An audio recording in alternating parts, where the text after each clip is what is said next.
I see Hisoko was admitted to the emergency room a little over a year ago. Officer Hawthorne stares at Cassius with the intensity of something fathomless and dead. Something like Hisoko. Like the sickening gray concrete walls of the small interrogation room.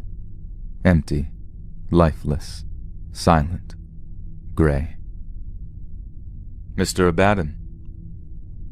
Hawthorne's voice pulls Cassius from the confines of his thoughts and back to this nauseating room. He clears his throat, the sound like sandpaper. I don't see what the car accident has to do with her death. Hisoko's final moments are still raw, the wound a gaping mess of red in his memory. The image of her body, ramrod straight as she leaned over the edge of the apartment balcony, the twist of her limbs on the concrete below, the pounding in his head and chest.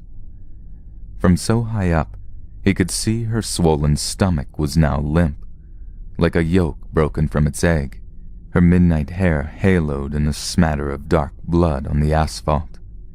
Black, haloed in red. A brief flash of the painting in his apartment flickers across his mind.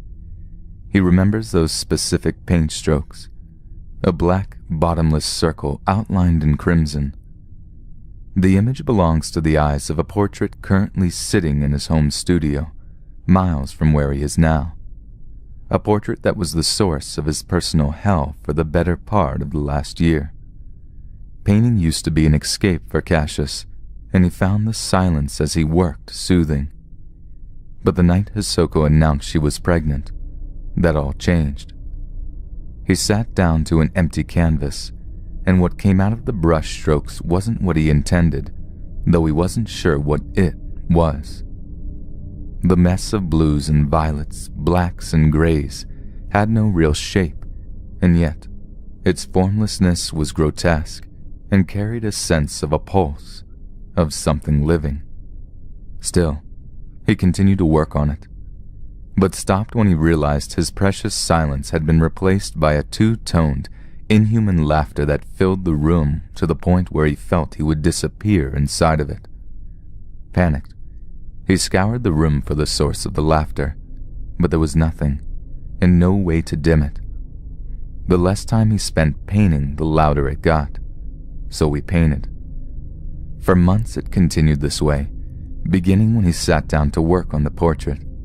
The laughter commanded him to perfect the eyes, the black haloed in red, rising to a skull-stabbing pitch when he made even the slightest mistake. Hours later, when he made the final stroke, the cacophony of noise retreated, satisfied for the night with his work. He basked in the silence, relieved and shaking, but knowing he only had hours until it returned to haunt him again. At least it's gone now, Cassius thinks. The endless laughter that had stalked him for months was silenced the moment Hisoko hit the pavement. The officer clears his throat, staring at Cassius with narrowed eyes. A beat passes between them as the detective sizes up what Cassius imagines must look like a cold, soulless man. Maybe he is soulless. What he feels more than anything right now is a lack of everything. The record says Hisoko had severe trauma to her abdominal area after the car accident caused the miscarriage. Cassius knows this already, and doesn't see what it has to do with her death. The car accident was over a year and a half ago, and he remembers arriving at the hospital just as one of the nurses carried a lifeless bundle out of the room and away from Hisoko. They shared a moment of emptiness then, because that was when Cassius had lost everything. When pregnant with their first child, before the miscarriage, Hisoko's womb had been the only color his eyes could see, the only source for his inspiration.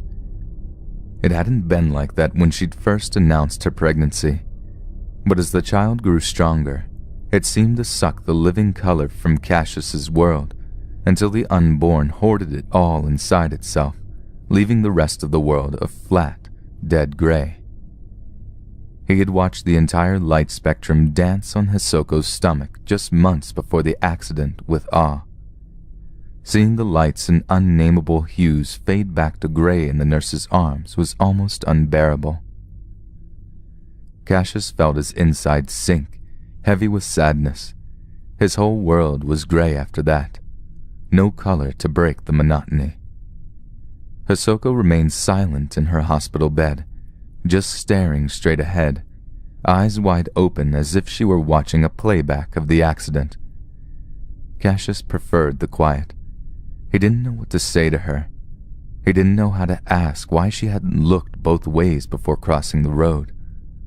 He couldn't form the words. They dried on his tongue like a drop of water in the desert. But he thought it over and over, wishing she would answer his thoughts. How could you let my colors fade? Mr. Abaddon. Officer Hawthorne opens his mouth to speak and hesitates once before continuing, tiptoeing over every carefully chosen word. I think you should know that it wasn't an accident. The officer pulls a roll of paper from his back pocket and tosses it onto the table in front of Cassius, watching him cautiously. Cassius stares down at the papers, unsure of what they are or what they have to do with the miscarriage. Meaning. The officer swallows hard and merely gestures again to the papers. He glances at them, not really reading, but a pang of recognition forces his eyes to stop. The pages are littered with Hisoko's handwriting, dates marking the top of each page, journal entries. He doesn't remember ever seeing Hisoko write in a journal. He reads a highlighted portion to himself. Blonde hairs everywhere. Sometimes I think I see a blonde hair growing out of his dark head, like she's infected him, made her way inside. The idea makes me sick, like the scent of her perfume on him, something so sweet it turns sour on my tongue. He's failed to hide the lies from my ears. The tremor, the slight slip in his voice when he says words, business trip, or home a little late has never fooled me. But I can't lose Cassius to her when his child beats at me from the inside. A part of his soul is in this child, and another part with me. 2 is balanced, calm, eternal. But he has cut off a portion for her. 3 is chaotic, unbalanced, and destructive. So, I will put his soul back together so he can remember where it belongs. I will no longer be one with a man who has split his soul into 3. The words that fall from Cassius's mouth are insignificant, because they don't change anything now. She walked into traffic on purpose. She wanted the baby to die. The officer doesn't offer condolences, merely continues as if Cassius hadn't said anything at all. Mr. Abaddon, where were you when Hisoko was hit by that car? Cassius feels the officer's words echoing in his hollow body like tire screeches, but he answers above all the internal noise. Telling the blonde it was over. The silence that follows is so peaceful, he can almost feel his soul breathe again, like an ocean wave overwhelming the shore. He pushes it away, though, not ready to connect with his soul again. Right now, he just wants to forget. You ended the affair, but obviously that didn't last. It isn't a question. Cassius nods. When he met the blonde, Hisoko had been only a month along, but that was before the unborn child sucked all the color from the world, when Hisoko still resembled a gray corpse. But the blonde's hair was like white sunshine, her eyes such a bright blue it made the skies envious. She was life and breath and air all rolled into one, and she was stunning. But around Hisoko's 3rd month, he noticed the blonde's platinum locks turning a sickening silver. He realized after another month or so where all the color was being harbored, and turned his attention to his unborn child, mesmerized by its brilliancy. Ironically, the day he broke up with the blonde, His light and inspiration was snuffed out like a small flame. He supposes on some level it's what he deserved, the universe serving him its form of twisted justice for his disloyalty. After that, his heart had no more room for feeling. I should have left her after that. This thought circles his insides, and Cassius feels his heart pulse hard once, like it's agreeing with him. I should have left her. Mr. Abaddon. Cassius stares at Hawthorne, realizing the echoes have escaped through his lips. I should have left, he repeats, knowing he cannot reveal the real reason he wanted to leave, because it is useless to explain his color vision to a man who sees the world through a normal lens. I was going to leave Hisoko a few months after the miscarriage. I had no more ties with her. The real meaning behind his words tugs at his heart with sadness. She stole my color with her stupidity, and I hated her for it. But you stayed. I had to. The officer raises a skeptical eyebrow at him. And why's that? Cassius studies Hawthorne for a moment before answering. She became pregnant again. I couldn't sever ties with her after that. The officer shrugs. Why not? I see it all the time. Single mothers abandoned by their boyfriends. Surely you thought about leaving her even after she became pregnant again. Of course he'd thought about it, but it was impossible. Cassius thinks back to the day when she announced her second pregnancy. For 3 months he'd been waiting for an opportunity to tell her he was leaving her, and that day the air was right. The sunrise that morning had been a chalky orange, chaotic and clashing against the horizon, so he knew it was that day. But when he arrived at the apartment after work, before he even stepped over the threshold, Hisoko had trapped him in a hug, squealing happily.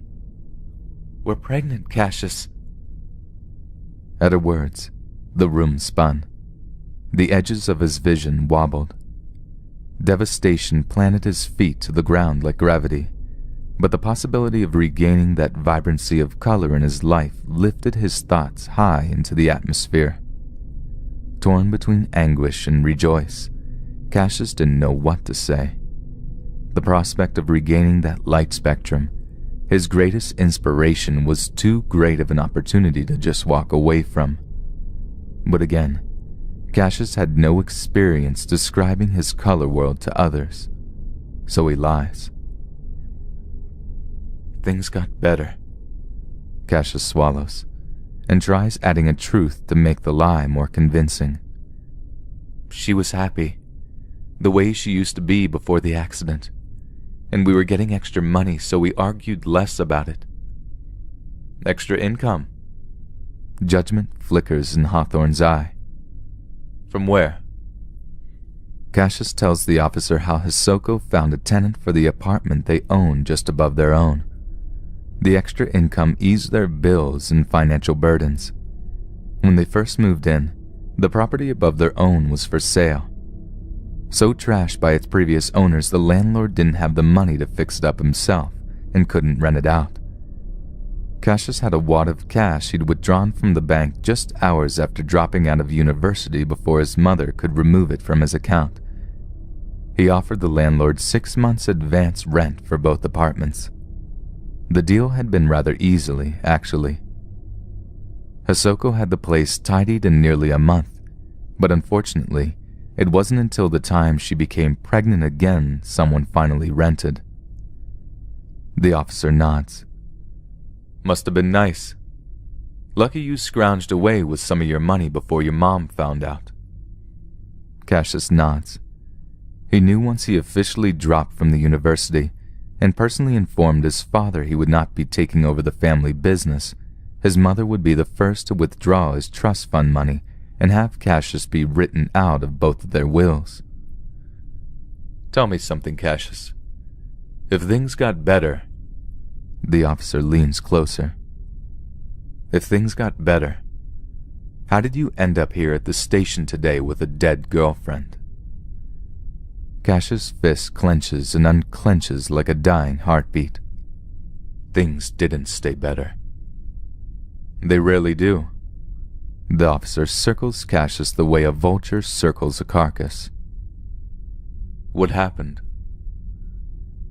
Cassius treads on his words with caution. No one else was happy about the new pregnancy.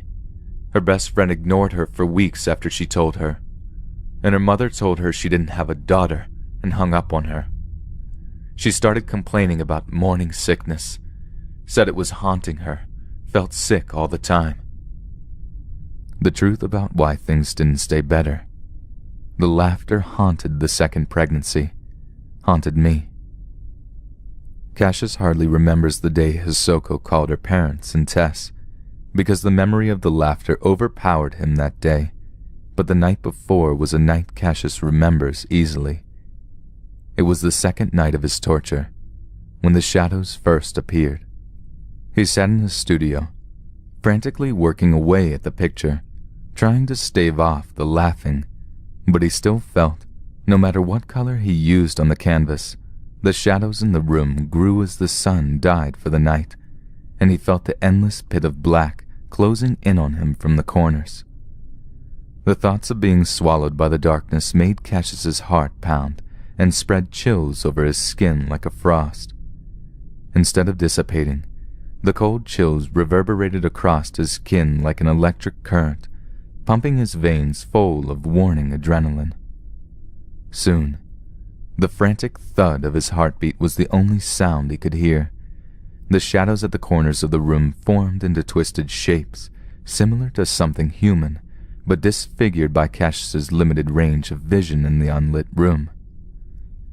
He told himself it was just the boxes and rags and rolls of tarp scattered across the room creating the shadows, but a feeling more sinister crept up his spine. The shadows grew and towered over him from every corner, eyes watching him from every depth of the darkness. Though he couldn't hear it, he sensed the silence outside his own body was vast. It weighed him down like the ocean. He was trapped in that dark room with whatever was watching him. A shock of adrenaline coursed through him when the shape he had been eyeing in his peripheral vision turned its head and stared at him, the only feature on its smooth face, its rotting, jagged teeth. Cassius took a deep breath and whipped his head around to look at it head-on, but the figure was gone. There was no shadow in its place where it had been standing. He knew he hadn't imagined it, though. The laughter suddenly grew to a deafening volume, filling his head with a static, a child's laughter, somehow aged over 1,000 years, neither distinctively male nor female, resounding through the room. The shadow at the corner of Cassius's other eye shifted, from formless to solid, and he slowly turned to face it. It was short and childlike in size, but its eyes were fathomless. Where its lips should have been, instead was a gored, bloody mess, and no longer a jaw, with a tongue longer than a cow's stretching from the back of its throat to its chest. Red was the only color he could see, the color of violence. The shadow opened its red, gored mouth and surrounded him, trapping him like a coffin. Why would Hisoko's mother pretend to not know her own daughter? Hawthorne's voice overtakes the memory, and Cassius sits up, the red and bloodied mess giving way to the gray walls and fluorescent lights of the interrogation room as he tries to come back to the conversation. Her parents disowned her when she came to America because she didn't take over the family business. The officer snorts. Sounds like a story you're familiar with. Cassius's father was the CEO of one of the top banks in the nation, so his disownment had made a few paper articles and a couple of side news stories. He has never really cared about his trust fund money, nor has he been content with the idea of having his adulthood spoon-fed to him the way his childhood was. So he was fine with being written out of the Abaddon will. But whether or not you get the money, you still have a name to uphold. That must have been why your mother got involved. The mere mention of Cassius's mother makes him feel like his stomach is full of maggots. Thinking of her snakeskin shoes and purse almost makes him heave. What do you mean? The officer gestures to the papers on the table, and Cassius finds the next highlighted passage. The sound of her staccato approach makes me grind my teeth so hard they crack. She oozes a sticky Gucci draped shell of sugar, but underneath she is a black, rotting cavity. Her teeth are a sickly yellow, and she has the money to whiten them, but all she sees is the Chanel lipstick shade she hides them with. Even her triplet knock sounds civil. 1, 2, 3. But threes and monsters and cavities aren't civil. I open the door and avoid her eyes. With every step, arrogance echoes off the wooden floors. Stomp, stomp, stomp. How appropriate. They're made of snakeskin. She removes her sunglasses and scans the room, lips pursed like she's afraid she'll inhale minimum wage. I can see why you've chose this apartment. It's small and insignificant, much like yourself. She spits her brand of venom, and so I spit mine, and it lands right on her snakeskin heels. I wait for the stings of her fangs. Instead, she rifles through her bag and hands me a slip of paper. I stare at her, unfazed. Of course you wouldn't know what this is. She sneers, rolling her eyes. Pointing at the paper, she enunciates so harshly her words sound like hissing. This is a check, Hisoko. It's like money. She looks at me like she expects me to bow and kiss her feet, but when she realizes I'm not biting, she says, This check is enough for you to live lavishly for a year, and you will receive one every year for the rest of your life, courtesy of me. But you must keep your part of the deal. She leans in closer. Her venom smells like greed. You must disappear. Never try to see or contact Cassius ever again. He'll see your game, come home, and you won't ruin my family. I stare at the floor, past the numbers, imagining my dead child's face, even though I never saw him before the nurses took him away. I can feel his unrested soul pulsing with hatred. He despises her. I can almost feel his hand over mine, gripping the piece of paper. I smile at Cassius's mother, like I'm agreeing. She smiles back, taking the bait. You have 1 week to disappear. She turns to leave, and just before she crosses the threshold, my hands go to work. Shred, rip, tear. The sound of paper as it falls to the ground. Insignificant. She turns and looks at me, the color draining from her face. My child's unrested soul smiles at me. Her loss of control is my bliss. She can't have Cassius. He's mine. Cassius lets go of the breath he's been holding. She never told me about my mother trying to pay her off. She said my mother gave her a letter for me, but that was all. Letter? Cassius nods. Just her kindly telling me what an awful disappointment of a son I was, and how she was going away to our summer house in Cancun to clear her mind if my father noticed her absence and tried to call me. After a few contemplative moments of silence, the officer continues. So, things still got worse. Cassius clenches his fists beneath the table so hard his nails feel like they're biting into his flesh. Hisoko said she was having nightmares. I think the guilt from losing the first child was eating away at her. That and the stress of dealing with the new tenants. It smelled like they hadn't taken out their trash in weeks, constantly. Made us both sick. She promised she would go up and talk to them about it one night, but she got distracted with making dinner, so she didn't go until I already locked myself in my studio for the night. Did she cook often?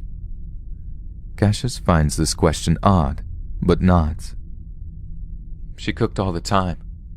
It kept her mind off her job. Hisoko said she was squeamish, but she didn't want to quit because she was afraid she wouldn't be able to find another job. She sterilized the surgery rooms during C-sections, making sure they stayed spotless to ensure a safe delivery. She said all of the blood and watching the doctors cut into the flesh gave her nightmares. She was particularly focused that night because she was trying out a new recipe, something that would cure her morning sickness or something. What was this cure, if you don't mind me asking? Cassius tries to remember the one time Hisoko explained it. He found that if he swished the stew in his mouth, the sound almost drowned out the laughter. On top of that, his other senses were being assaulted by the smell from upstairs. The yellow broth triggers his memory. Some sort of veal, Cassius says. She said the calves were raised on a special kind of herb and something about the way it was digested in its stomach and distributed through its body pushes back the acidity in a human stomach when it's eaten.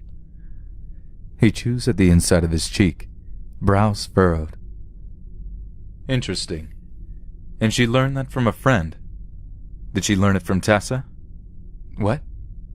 No, that was from some of her friends she left back in Hokkaido. Tessa was the one that ignored her after she became pregnant again. It must have bothered Hisoko, her best friend, ignoring her. They tried to make up. Cassius remembers a day marked on the calendar, circled with a red marker. The word Tess next to a smiley face. Hisoko was 6 months along, I think. Her stomach was pretty big at that point. She invited Tess over for lunch. Seems surprised Tess even agreed to it. Excited, too. Something Cassius says makes the officer's eye twitch, but Cassius isn't sure what. He gestures to the papers again. Turn 2 pages. Next highlighted passage. Cassius ignores his irritation with the officer's avoidance, but reads anyways. Tess came by today, and I knew something was wrong the moment she walked in. Her smile was small, not radiant like usual. I could see her secrets in her flitting eyes. My unborn sensed Tess's hidden words, too. I asked about her family, how her modeling is going. She smiles and nods wordlessly, almost like a wind-up toy until finally her spring reaches the end of its coil and she snaps. Hisoko, I think you need help. This is her true intention, spilling from her lips, so I listen carefully, memorizing every detail. I know you're really upset about losing the first child. And yes, Cassius betrayed you. But you can't play games with people like this. You can't keep him like this. Laughter bubbles up from my stomach, and soon the sound echoed throughout the apartment. When I felt her judgmental blue eyes on me, I turned to face her, wiping tears away. You're sad, Tess. You're still in love with him, but you can't accept that he's moved on. A few tears escaped from her shame-rimmed eyes. She reached in her bag and handed me a business card. This guy specializes in postpartum depression, she said meekly. You should call him. I think he can help you. She turned to leave, but before she could, my unborn's hands and mine went to work, ripping the paper to shreds. I can feel the smile of my first child. Tess looks at me now, her face pale, her eyes wide and unflinching. You can't have him, Tess. He's mine. The black and white words tug on too many of Cassius's emotions. He only remembers 2 things from that day, though. The memory of the laughter growing so loudly its echoes stretch into the future, and the smell from upstairs returning. She was angry when I got home from work that night, because the smell from upstairs was back. She went to go talk to them again around 10. I was in my studio until late, though. Did she ever say anything about the tenants? The officer asks, sitting on the edge of the table. She said every time she went up there, they assured her the smell would go away very soon, but they would never let her in. Said they gave her the creeps, so she didn't press them any further. I got used to the smell and stopped caring, honestly. Which he had stopped caring. The pulsing laughter's cruelty fueled him to paint furiously every night, so painfully meticulous. The anxiety that came with the darkness ate away at him, and his sense of reality was beginning to unravel from the core. What did he care what the smell was or what was causing it? He just wanted to be rid of the laughter and to sleep. You just stopped caring. Cassius nods, telling a partial truth. I was tired all the time, and I was sick of that small apartment. Suffocated at work, suffocated at home, and I couldn't stand that stew anymore. But then he saw her again, and he knew then where the color had gone. That same blonde hair, blue eyes, so vibrant she was the ocean and the sky reflecting one another. In the brilliancy of her light, the laughter retreated to a mere manageable pulse. When she saw him, her eyes flitted past at first, but she did a double take and the electricity between them ignites just like the first time. He turned and followed her light, gleefully having his own laugh at the cowering torture in the back of his mind. The officer studies Cassius for a moment before speaking. That was when you began the affair again, with the same woman from before. Yes, but like I said, things never stayed that easy. A couple of months into the affair, she told me she was pregnant. Said it was mine. They met at a cafe just at sunrise, but he should have known something was wrong. The sky was orange. He remembers the pregnant words fell from her lips, and the second they touched Cassius's ears, the laughter broke from its chains, blasting his eardrums louder than ever. It was his punishment, Cassius realized. The laughter's punishment because he had ignored his urges to paint for around a month. He walked away, but the laughter didn't dim, and from that night on, his nightmares were consumed by laughing children with no jaws, their waggling tongues mocking him. The officer stares at the floor for a while, silent before asking, Mr. Abaddon, did you misplace your phone this morning? Cassius nods, confused. Before he can ask how he knows that, the officer reaches under the table and pulls out a large plastic bag with a tag attached labeled Evidence. He drops the bag in front of Cassius, and sure enough, inside is his cell phone. Cassius stares at him, still unsure where this is going. Hawthorne rolls his eyes and says, 4 pages ahead, Mr. Abaddon. Cassius flips to the page and his eyes fly over the copied words. She stands outside the apartment almost every day around 3 o'clock in the afternoon, with her brassy blonde hair and swollen stomach, waiting for Cassius to come out. I knew when the lies began again. The smell of her perfume sank into the walls again, but after only a month the stink washed away. Cassius no longer had business trips or late meetings. He was home at 5:30 every day, but now I know why. The clock on Cassius's phone reads 10:09 a.m. Cassius is at work, and the woman stands there because I told her to, because the phone is in my hand, because I sent her this. I really want to see you. We need to talk. Hisoko is out for the day. Come by the apartment around 10. Knock, knock, knock. Unashamed, unafraid of the soul she's torn apart, I feel the spirit of my miscarried smile. He knows it is time. That was the last entry she made, he says, pulling out the chair across from Cassius and sitting. So, what happened from that entry that led to, well, everything, Mr. Abaddon." Cassius takes a deep breath and lets the memory flood from his mouth. He remembers walking through the door to the apartment after work, laughter blaring in his head like the screams of all the damned, all echoing at once. Hisoko was scrubbing the floor and the room smelled like bleach. Even with the smell of bleach, he could still taste the god-awful stench from upstairs. "I ran out of veal today, and my next order won't be in for a day or so." Cassius barely heard her words through all the whispers and rising static. She picked up the rag and dipped it in the nearly empty bucket beside her, letting it splatter against the wooden floor. "My morning sickness came back. I just can't seem to get it all out of the cracks, and I'm out of bleach."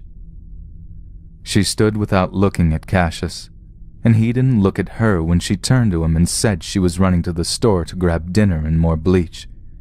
She'll be back soon. She loves him. Cassius continues staring at the floor. He could just barely make out the outlines of the stain she was scrubbing. The outline is red. The vile smell emanating from the ceiling nearly made him gag. He grabbed the key for the apartment upstairs, deciding he'd had enough and was going to take care of this himself. Not bothering to knock, he inserted the key in the lock, twisted it, and slowly eased the door open. He expected filth, but the room was nearly immaculate. No furniture, save 3 mid-sized tables with white cloths thrown over them, though the kitchen looked like it had been used. Before he could even step over the threshold, the scent hit him like a train. Now that he could smell it clearly, he knew what it was. Rot. As Cassius stepped into the apartment, he saw that under the sheets covering the tables were misshapen lumps. His whole body went numb, like he'd been encased in ice. His blood felt slower, heart pumping like he was taking his final breaths. What small shred of sanity that remained, nearly drowned out by the laughter, screamed at him to just turn and walk away, to not solidify the nightmare before him. But the stronger, less stable part of his psyche controlled by the laughter also had reign over his feet, and he took cautious steps forward. His hand trembled as he lifted the first sheet. At the sight of what was underneath the sheet, he stumbled backwards. Skin, bone, muscle, red and decaying, almost completely rotted away. He realized then that the body wasn't on a table, but a metal gurney. Hisoko worked at a hospital which would allow easy access to old, unwanted gurneys in the morgue, where the only witnesses were the ones who had no voice. His eyes flickered just beneath the gurney, and he saw 2 things: a Gucci handbag and a pair of heels that looked like they had been carved out of a viper. The letter. Hisoko's handwriting on his mother's letter. All fake. All a lie. He reached for something to grasp onto, but only came away with another white sheet which tumbled to the ground. Before he could turn away, he recognized the figure under this sheet as well. Even with the hole in her cheek gaping open, he still knew that face. Tess. What was left of her body was covered in multiple ice packs. Cassius slowly turned to the last sheet, shuddering at its color, carelessly stained a bright and fresh red. The laughter crescendos, and the air locked in on his lungs like frostbite. He turned over the very tip of the last sheet because it was all he could manage. Hair, like gold, faded to gray as he stared down at her. His former light snuffed out forever. The sudden sound of heavy breathing at the doorway startled him. Hisoko's defeated silhouette stood in the doorway, tears and wetness covering her face and slime. Her bag slipped from her hands, her eyes never leaving his. He felt like he was falling, and suddenly his conscience snapped, like it was waking from a nightmare. But the nightmare was real. Its stagnant smell, Coppery tastes and dissonant laughter assaulted his senses. Hisoko's features harbored guilt at being caught. Cassius admitted to himself right then what he'd been denying since he opened the door. There were never any tenants. She did this. Hisoko was responsible for everything. The cure had been a lie, her morning sickness a contrived cover for her human stew. Cassius remembered savoring the soup in his mouth, taking extra time to chew the veal and taste it when it was tender, because it distracted him from the internal symphony of laughter. Remembering its yellow color and how he swished the broth around in his mouth to drown out the sends his gut rocketing into his throat. Covering his lips with his hands, he tried to dam the bile rising from deep within him, but it was useless. The vile and acidic taste flooded his mouth, erupting his taste buds and pushed past his lips in a sloppy mess on the floor.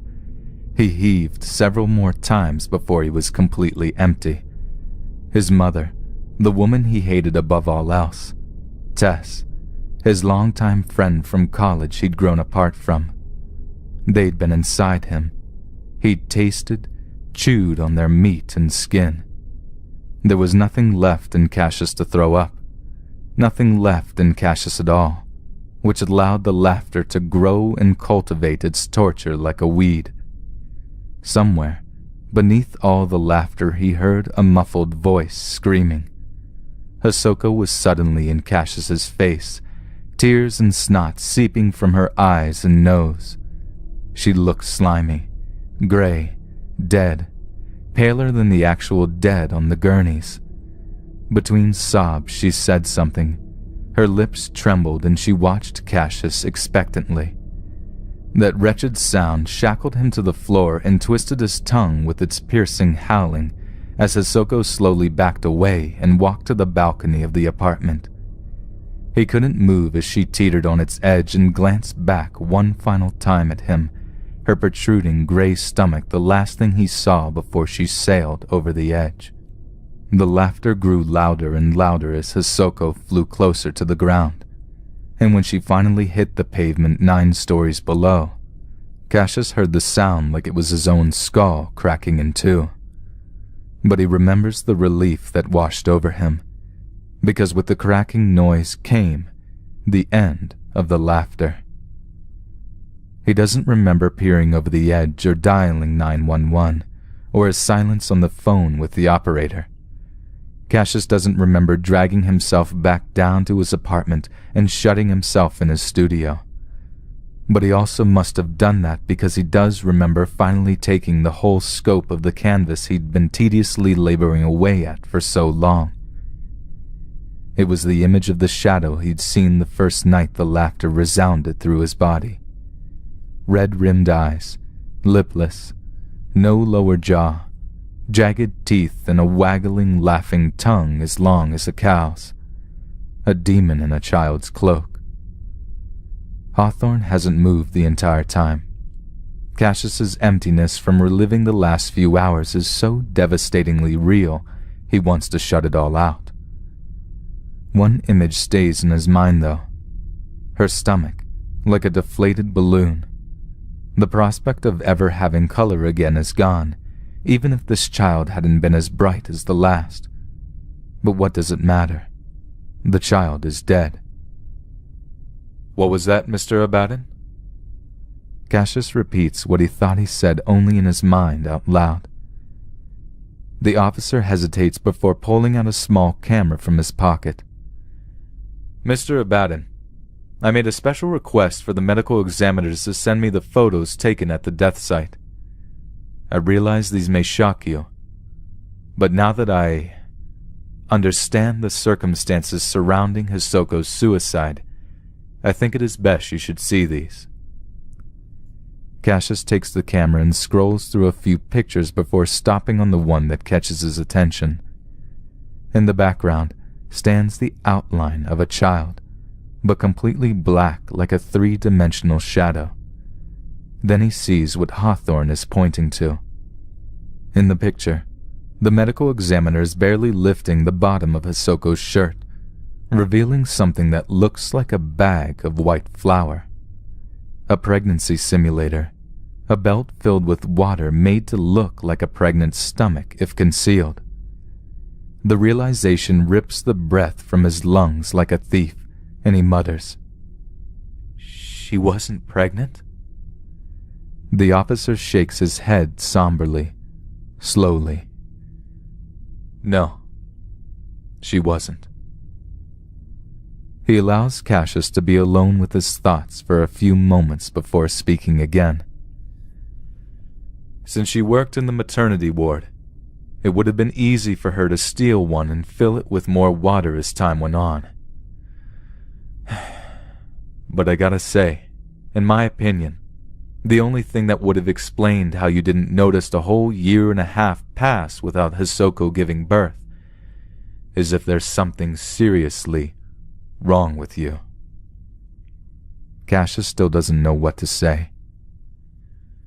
"I think you should read the lines I didn't highlight." Trembling, Cassius scans the words he merely ignored before. "I have none of the symptoms of being pregnant, but Cassius must love me so much to stay with me until I can satisfy the soul of our miscarried child. He knows when the spirit is satisfied, we will be able to have children again. I angered the ghost by selfishly taking its life, walking in front of the car. Cassius devoted a piece of his soul to the whore. We both had penance due to our unborn child. Infant misborn spend the chaotic number, 3 moon cycles in the land of the dead before being dumped back here to be given a chance at life again. There are rules and conditions the hungry ghost must fulfill, unique to each soul, but it always involves 3. It asks to consume 3 souls as punishment. Cassius and I must consume the physical bodies of these 3 souls. This will make my morning sickness go away. Cassius thinks it's a physical sickness, but the illness I refer to is spiritual. The spirit of the child I killed haunts me, but once we satisfy it, he can enter into this world properly as a newborn. It will be love the way I never was.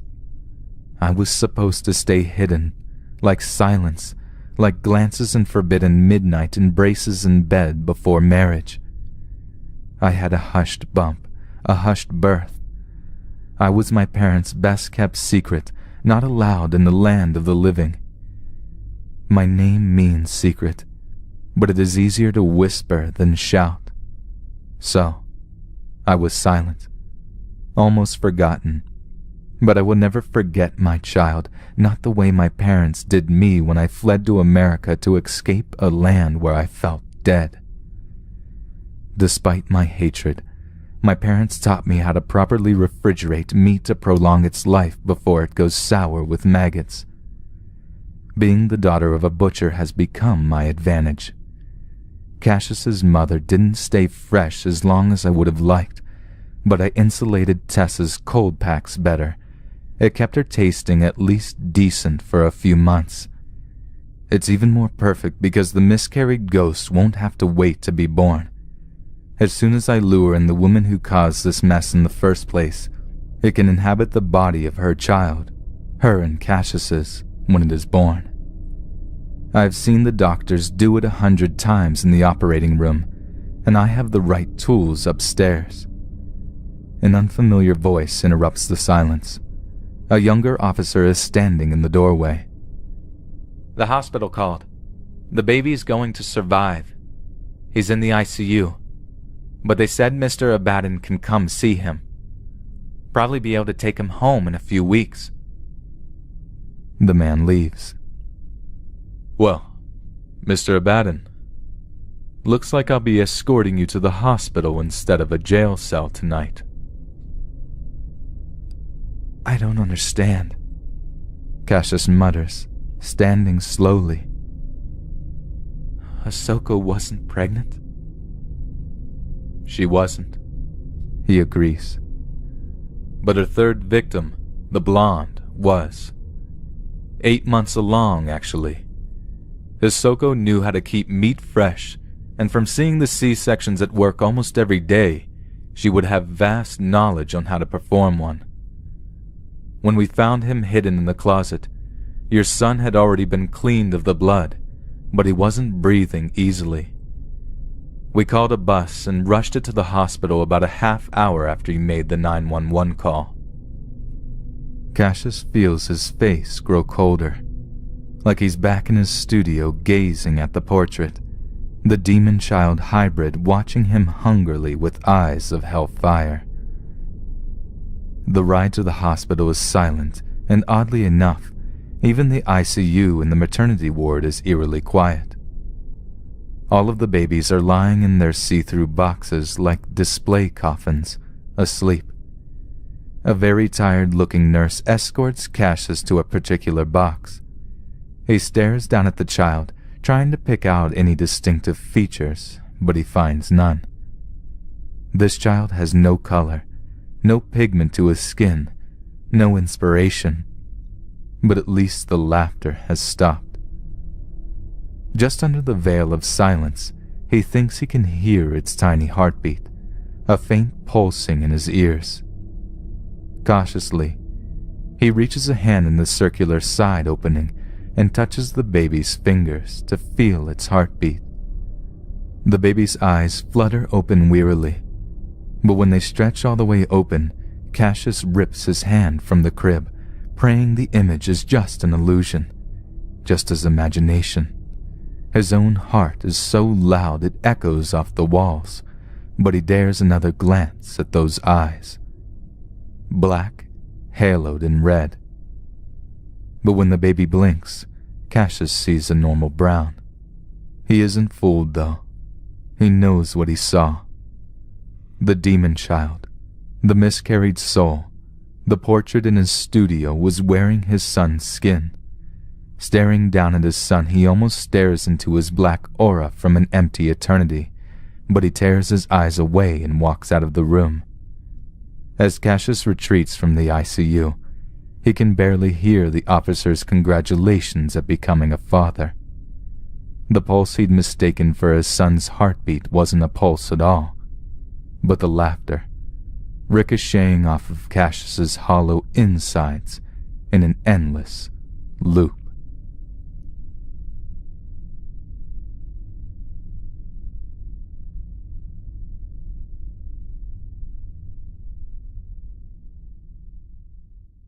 Hisoko's womb had been the only color his eyes could see, the only source for his inspiration.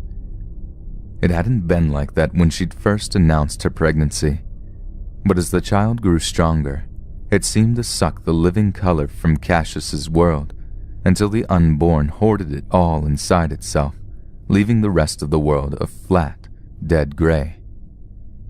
He had watched the entire light spectrum dance on Hisoko's stomach just months before the accident with awe. Seeing the lights in unnameable hues fade back to gray in the nurse's arms was almost unbearable. Cassius felt his insides sink, heavy with sadness. His whole world was gray after that. No color to break the monotony. Hisoko remained silent in her hospital bed, just staring straight ahead, eyes wide open as if she were watching a playback of the accident. Cassius preferred the quiet. He didn't know what to say to her. He didn't know how to ask why she hadn't looked both ways before crossing the road. He couldn't form the words. They dried on his tongue like a drop of water in the desert. But he thought it over and over, wishing she would answer his thoughts. How could you let my colors fade? Mr. Abaddon. Officer Hawthorne opens his mouth to speak. I see Hisoko was admitted to the emergency room a little over a year ago. Officer Hawthorne stares at Cassius with the intensity of something fathomless and dead. Something like Hisoko. Like the sickening gray concrete walls of the small interrogation room. Empty, lifeless, silent, gray. Mr. Abaddon. Hawthorne's voice pulls Cassius from the confines of his thoughts and back to this nauseating room. He clears his throat, the sound like sandpaper. I don't see what the car accident has to do with her death. Hisoko's final moments are still raw, the wound a gaping mess of red in his memory. The image of her body, ramrod straight as she leaned over the edge of the apartment balcony, the twist of her limbs on the concrete below, the pounding in his head and chest. From so high up, he could see her swollen stomach was now limp, like a yolk broken from its egg, her midnight hair haloed in a smatter of dark blood on the asphalt. Black, haloed in red. A brief flash of the painting in his apartment flickers across his mind. He remembers those specific paint strokes, a black, bottomless circle outlined in crimson. The image belongs to the eyes of a portrait currently sitting in his home studio, miles from where he is now. A portrait that was the source of his personal hell for the better part of the last year. Painting used to be an escape for Cassius, and he found the silence as he worked soothing. But the night Hisoko announced she was pregnant, that all changed. He sat down to an empty canvas, and what came out of the brush strokes wasn't what he intended, though he wasn't sure what it was. The mess of blues and violets, blacks and grays had no real shape, and yet its formlessness was grotesque and carried a sense of a pulse, of something living. Still, he continued to work on it, but stopped when he realized his precious silence had been replaced by a two-toned, inhuman laughter that filled the room to the point where he felt he would disappear inside of it. Panicked, he scoured the room for the source of the laughter, but there was nothing, and no way to dim it. The less time he spent painting, the louder it got, so he painted. For months it continued this way, beginning when he sat down to work on the portrait. The laughter commanded him to perfect the eyes, the black haloed in red, rising to a skull-stabbing pitch when he made even the slightest mistake. Hours later, when he made the final stroke, the cacophony of noise retreated, satisfied for the night with his work. He basked in the silence, relieved and shaking, but knowing he only had hours until it returned to haunt him again. At least it's gone now, Cassius thinks. The endless laughter that had stalked him for months was silenced the moment Hisoko hit the pavement. The officer clears his throat, staring at Cassius with narrowed eyes. A beat passes between them as the detective sizes up what Cassius imagines must look like a cold, soulless man. Maybe he is soulless. What he feels more than anything right now is a lack of everything. The record says Hisoko had severe trauma to her abdominal area after the car accident caused the miscarriage. Cassius knows this already, and doesn't see what it has to do with her death. The car accident was over 1.5 years ago, and he remembers arriving at the hospital just as one of the nurses carried a lifeless bundle out of the room and away from Hisoko. They shared a moment of emptiness then, because that was when Cassius had lost everything. When pregnant with their first child, before the miscarriage, Hisoko hesitates once before continuing, tiptoeing over every carefully chosen word. I think you should know that it wasn't an accident. The officer pulls a roll of paper from his back pocket and tosses it onto the table in front of Cassius, watching him cautiously. Cassius stares down at the papers, unsure of what they are or what they have to do with the miscarriage. Meaning. The officer swallows hard and merely gestures again to the papers. He glances at them, not really reading, but a pang of recognition forces his eyes to stop. The pages are littered with Hisoko's handwriting, dates marking the top of each page, journal entries. He doesn't remember ever seeing Hisoko write in a journal. He reads a highlighted portion to himself. Blonde hair's everywhere. Sometimes I think I see a blonde hair growing out of his dark head, like she's infected him, made her way inside. The idea makes me sick, like the scent of her perfume on him. Something so sweet it turns sour on my tongue. He's failed to hide the lies from my ears. The tremor, the slight slip in his voice when he says words, business trip, or home a little